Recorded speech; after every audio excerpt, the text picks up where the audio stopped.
కూర్మాపురంలో పులి సంచారం కలకలం రేపుతోంది. కూర్మాపురంలో ఓ పాడుబడినట్టు ఇంట్లో ఈ పులి గాండ్రిస్తూ కనిపించింది. వెంటనే అక్కడికి వెళ్లి దాన్ని అదుపులోకి తీసుకునేందుకు అటవీ శాఖ అధికారులు ప్రయత్నం చేస్తుండగా ఒక్కసారిగా పంట పొలంలోకి దూకి పరుగులు పెట్టింది. విజువల్స్ లో మనం చూస్తున్నాం. పంట పొలాల మధ్యలో నుంచి ఆ పులి పరుగులు పెడుతున్న ఆ ఎక్స్క్లూజివ్ విజువల్స్ ఆర్టీవీ స్క్రీన్ పై చూస్తున్నారు.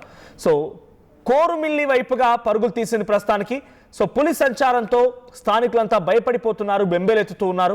సో పరిసర ప్రాంతాల్లోని పాఠశాలన్నింటికి కూడా సెలవులు ప్రకటించారు అధికారులంతా కూడా ప్రస్తుతానికి ఇప్పుడు పులిని పట్టుకునే పనిలో ఉన్నారు. సో విజువల్స్ లో మనం చూస్తాం. పంట పొలాల మధ్యలో నుంచి ఆ పులి పరుగులు పెడుతూ ఉంటే ఆ పంట పొలాల్లో ఉన్నటువంటి ఆ నీళ్లు లేకపోతే ఆ వరి మొత్తం కూడా కొంత వంగిపోతుంది. ఆ విజువల్ చూడొచ్చు, చాలా క్లియర్గా కనబడుతోంది. సో ఒక్కసారిగా భయభ్రాంతులకు గురయ్యారు జనమంతా కూడా. ఒక పాడుబడినటువంటి కూర్మాపురం లోని ఒక పాడుబడినటువంటి ఇంట్లో ఈ పులి గాండ్రింపు వినిపించింది. సో 2 రోజులుగా అక్కడ పులి సంచారం ఉన్నట్టుగా అటవీ శాఖ అధికారులు గమనించారు. ఆ పులిని పట్టుకునే పనిలో ఉన్నారు. ఆ గాండ్రింపు వినిపించడంతో అక్కడికి వెళ్ళిన అధికారులు దాన్ని పట్టుకునేందుకు చుట్టుముట్టేశారు. 100 మంది అధికారులతో అక్కడికి చేరుకున్నారు. కానీ ఆ 100 మంది అధికారుల నుంచి తప్పించుకొని ఆ పులి పంట పొలాల మధ్యలో నుంచి పరుగులు పెడుతూ వెళ్ళిపోయింది.